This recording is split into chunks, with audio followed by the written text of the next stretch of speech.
नमस्कार मित्रांनो, आज मी आणि माझा मित्र कार्तिक निघालोय आमच्या भन्नाट बाईक राईडवर माझी डॉमिनर 400 घेऊन पोलादपूरवरून थेट भोरच्या दिशेने. आणि या राईडचा सगळ्यात खास भाग म्हणजे महाराष्ट्रातील सर्वात सुंदर घाटांपैकी एक वरंधा घाट. सह्याद्रीच्या कुशीतून वळणावळणाने जाणारा हा रस्ता, एका बाजूला खोल दऱ्या, दुसऱ्या बाजूला उंच डोंगर. पावसाळ्यात तर वरंधा घाट अक्षरशः जिवंत होतो.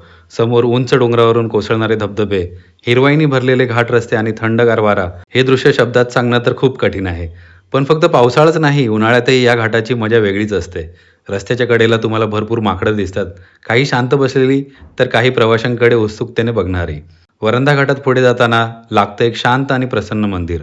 इथे काही वेळ थांबलं की प्रवासाला वेगळीच पॉझिटिव्ह वाईब मिळते.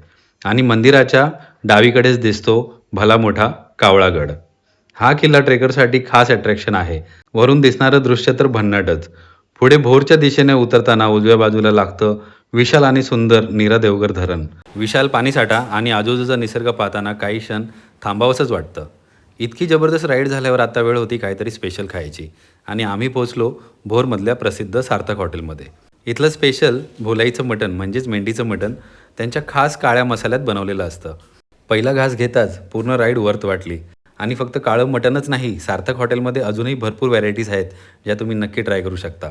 जर तुम्हाला ही लाँग राईड्स, घाट रस्ते, निसर्ग आणि झणझणीत मटण आवडत असेल तर वरंधा घाट ते भोर हा रूट एकदा तरी नक्कीच ट्राय करा.